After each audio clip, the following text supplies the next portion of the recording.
मैं जो बताने जा रहा हूं कि हम पे जो गलतियां बन जाती हैं, अपराध बनते हैं, उनको नष्ट करने का एक और तरीका बड़ा अटपटा सा। हम जब संतों की सेवा करते हैं तो संत हमें क्या देते हैं? अपने पुण्य, अपना भजन। वो देते हुए दिखते नहीं, वो प्रकृति का नियम है। जब काऊ गिलास में तुम पानी डालोगे तो पहलो जो पानी भरे का है वो बामे ते अपने आप बोलो बोलो निकलेगा बाहर। पहले जो भरे का है वो अपने आप बाहर निकलेगा। ऐसे ही हम जब किसी महापुरुष की, किसी बुद्ध संत पुरुष की सेवा करेंगे तो उसका भजन, उसका तप, उसकी साधना हमें स्वतः प्राप्त होगी। अब एक बड़ी गहरी बात मुझे कहनी है जो हमारी समझ में आती नहीं है लेकिन है बड़ी काम की। जब हम भगवान की स्तुति करते हैं, भगवान की स्तुति में क्या होता है? भगवान की बड़ाई, भगवान की प्रशंसा, भगवान के गुणों का बखान। ठीक है?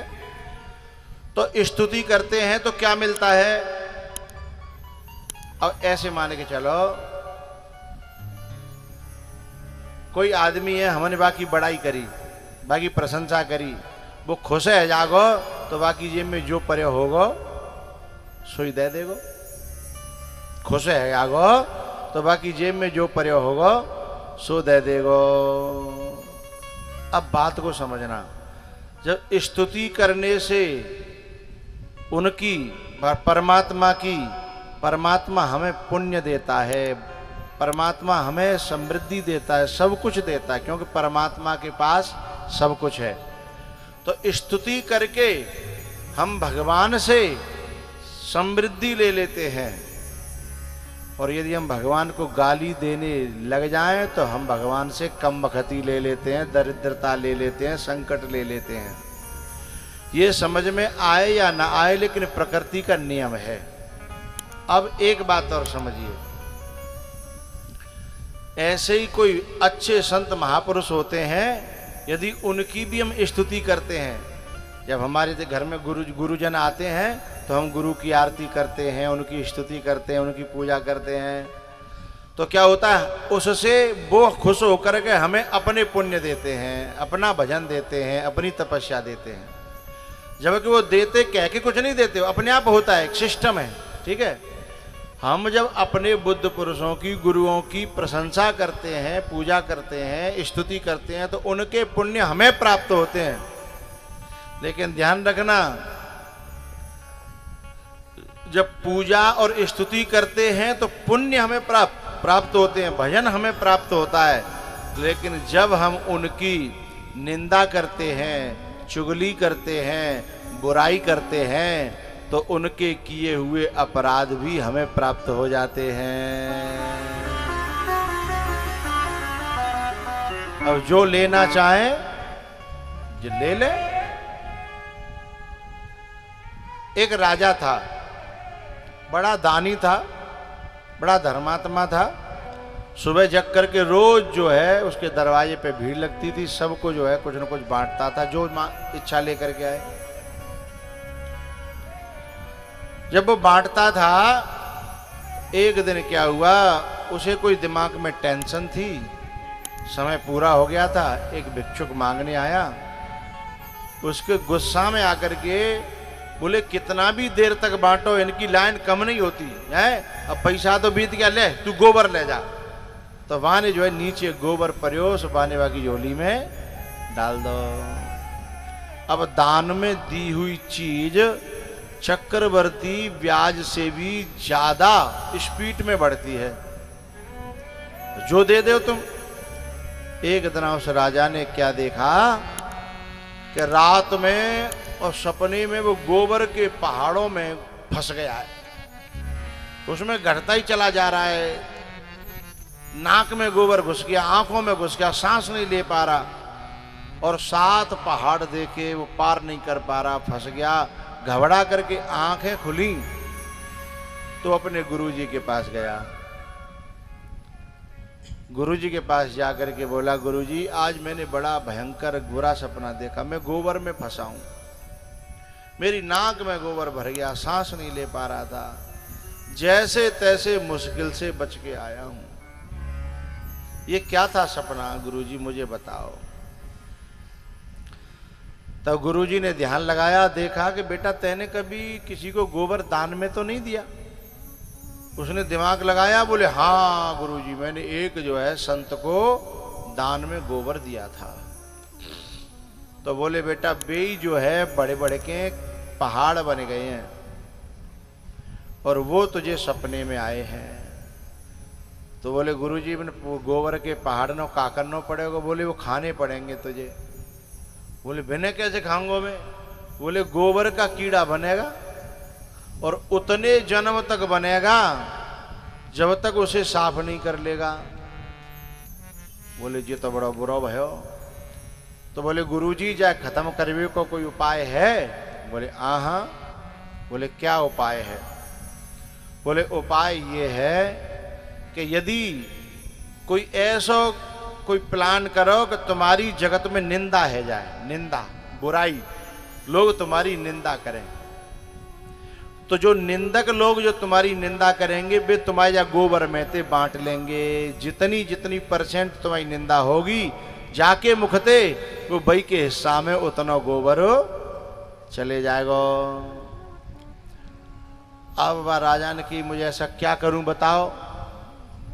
तो गुरुजी ने उपाय बताया कि राजन एक उपाय है, तुम्हारा गांव का जो मेहतर है बाकी छोरी ये जवान है, बस उसे अपने घर में लेके रख लो।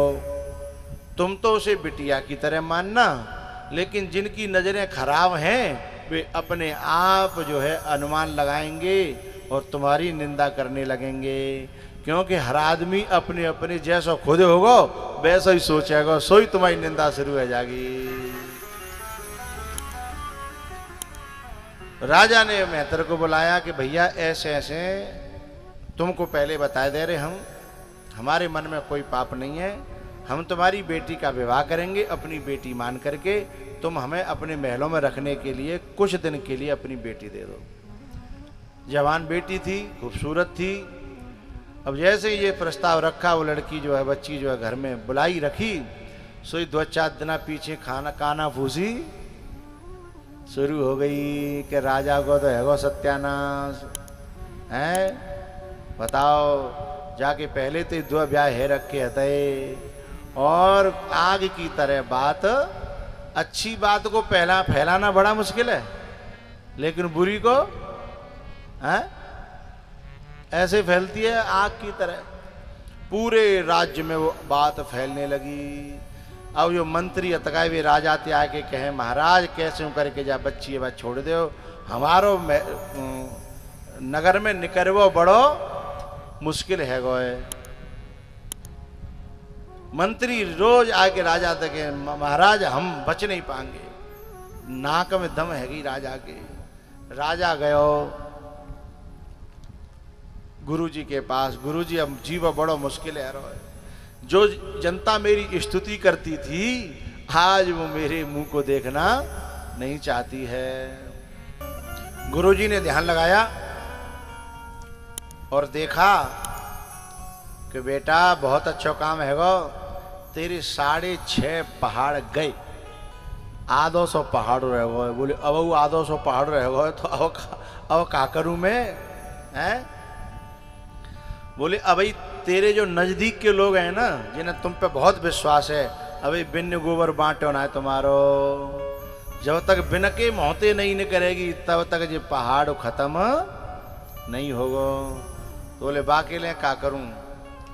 बोले तेरे जो नजदीक महलों में रह रहे का है वो तुम पे बहुत विश्वास करते हैं, वे बुराई नहीं कर रहे हैं। बुनो का विश्वास तोड़ के ले महल में बस संग लेके घूमो 2-4 दिन, अपने संग रानी को छोड़ दो और भैया संग ले जाओ, मंत्री वंत्री सब देख लें तो बिना मुझे विश्वास है जाए कि अब तो राजा बिल्कुल गर्त में चलेगा।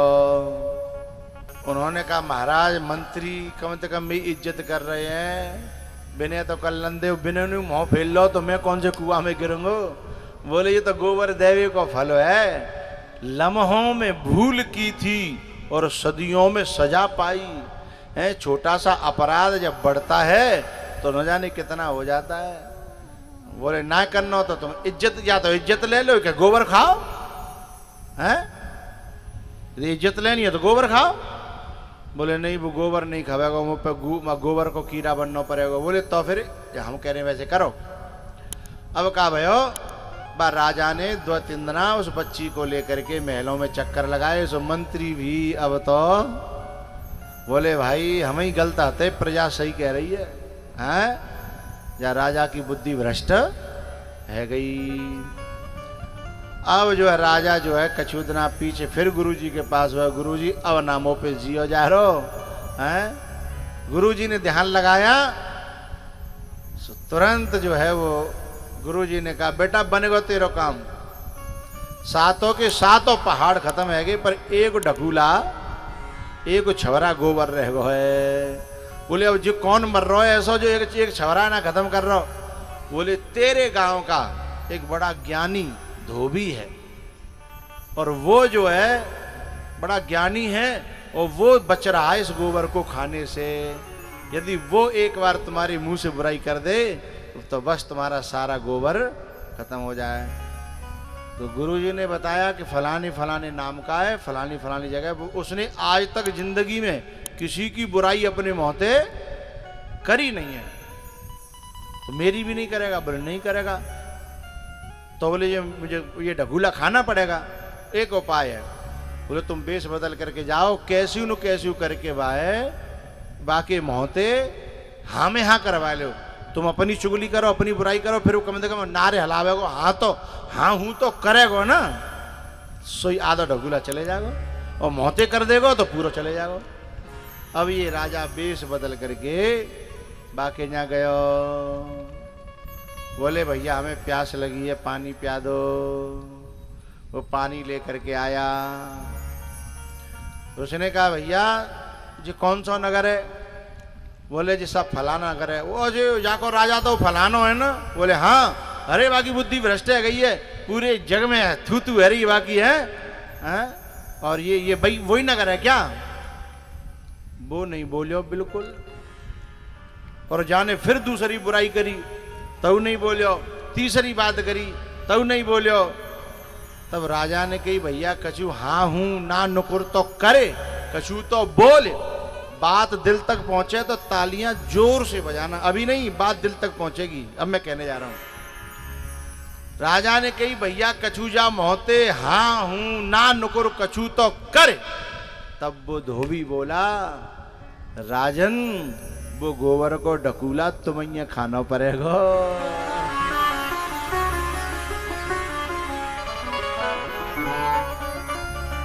मैं उसमें से खाने वाला नहीं हूं। अब आप लोग समझ गए होंगे अच्छी तरह कि जाने अनजाने में हम जन कितने न के गोबरन ने खाए गए और खाए रहे हैं, और आगे चल के हमें गोबर को कीड़ा बननो जा की हमने निंदा करी है। समझ रहे हो? बाकी हिस्सा को पाप हमारे हिस्सा में आएगो, वो व्यक्ति निष्पाप हो गया। एक बार काशी में रहते थे कबीरदास जी महाराज। कबीरदास जी काशी में रहते थे तो एक गणिका के यहाँ गए। गणिका आकर के प्रणाम करती, अरे अरे बाबा आपकी तो बहुत इज्जत है, आप दुनिया में पूजे जाते हो, मेरे दरवाजे पे कोई तुम्हें देख लेगा तो क्या कहेगा? अंदर ले गए गणिका को। बोले बेटा मेरे लिए तो सारा जमाना एक बराबर है, तुम भी मेरे लिए भक्त हो, और मेरा आने का उद्देश्य तुम्हें बता दूं। बोले मेरी पूजा बहुत हो रही है दुनिया में, कबीर बाबा कबीर बाबा कबीर बाबा, और ये सब बड़ाई कर करके मेरे पुण्य लूट ले। अब मैं चाहता हूं कि मेरे पाप लुट जाएं तो मैं पुण्य पाप दोनों से रहित हो जाऊं। भाई जीवन में गलतियां तो सबसे होती हैं। तो बोले पुण्य तो मेरे लूट ले दुनिया ने, लेकिन अब मेरे जो थोड़े बहुत जो पाप हैं वे भी लुट जाएं तो मैं पुण्यम न पापम इन दोनों से रहित हो जाऊं। बोले वो कैसे होंगे? तो कबीरदास जी ने बताया कि मैं तेरे यहाँ 2-4 दिन रोज आऊंगा, और तू मेरे लिए एक शरबत की बोतल भर के रख दिया करना, लौट के उसे पीते हुए जाया करूंगा, तो लोग समझेंगे कि अंग्रेजी पी रहे है कबीर बाबा है, और गणका के यहाँ जाता है रोजाना। तो वो गणका बोली, बाबा मेरे हाथ से जा पापे मत करवाओ, दुनिया फिर मोह कहा कहेगी कि बताओ जान कबीर बाबा बिगाड़ दो। बोले तेरे ये पाप खत्म ही होंगे बेटा, जाते कोई नुकसान ना है रो, और ये तो दुनिया है ये तो हाल बड़ाई करन लगे और हाल बुराई करन लगे हैं। कबीर जो है रोजाना 2-4 दिन गए, अब तो चारों तरफ जो है थुई थू होने लगी, थुई थू होने लगी। तो कबीर ने जो है उस बच्ची से कहा, बेटा अब तेरे पाप गए और मेरे पाप गए, अब मस्त जियो आनंद से। तो कबीरा तेरी झोंपड़ी गलकट्टों के पास, ही करेगा सो भरेगा, तू क्यों हो उदास। गमगा निदसा निदसा सनिद मगरे निरेसा, ही करेगा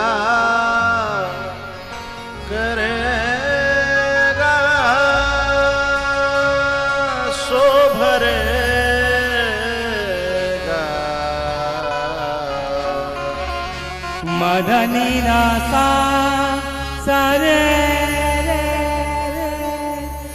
गारे सने रनि ध पद पम गरे, सा करेगा सो भरेगा, सने धनि रे तू क्यों होता उदास। मदनी रे तू क्यों होता उदास। मदनी साने मरे, तू क्यों होता उदास। बात चली थी कि जो अपराध हो जाते हैं, जो गलतियां हो जाती हैं, जो दोष बन जाते हैं, उनसे जो पाप बनता है वो कथा खत्म कैसे होंगे। तो 3 उपाय तो वैसे बताए थे, गुरु के मंत्र का जाप, महापुरुषों की शरणागति, तीसरे भगवान की कथा का श्रवण और गायन, और उसमें सेवा। लेकिन चौथा ये उपाय बताया था कि जगत में निंदा है जाए, जगत में बुराई है जाए, तो फिर वो सवरो बट जागो। जब उसने कहा कि राजन ये गोबर का जो ढकूला बचा है ना, ये तो तुम्हें खुद ही खाना पड़ेगा। सोई राजा बेचारो अपने से मोह लेके आएगो। गुरुजी ते बोले, गुरुजी मैंने बहुत कोशिश करी, लेकिन वाने निंदा नाम की न तो हाँ करी न ना करी है, और अपने मोहते करो तो दूर रहो। तो प्यारियो ऐसे बनो, जब कहूँ कि निंदा है रही होए, कोशिश करो कि सुननी न पड़े, सुननी पड़े तो उसमें हाँ या ना कुछ नहीं, और कोई ज्यादा करे तो हाथ जोड़ के भैया तुम अपनी गैल जाओ, हम अपनी गैल जाएं। वो बुरा होगो अपने ले होगो, अच्छो होगो अपने, मेरे को क्यों सुना रहे हो हैं। इस प्रकार हम बिना बात के पाप को ले लेते हैं।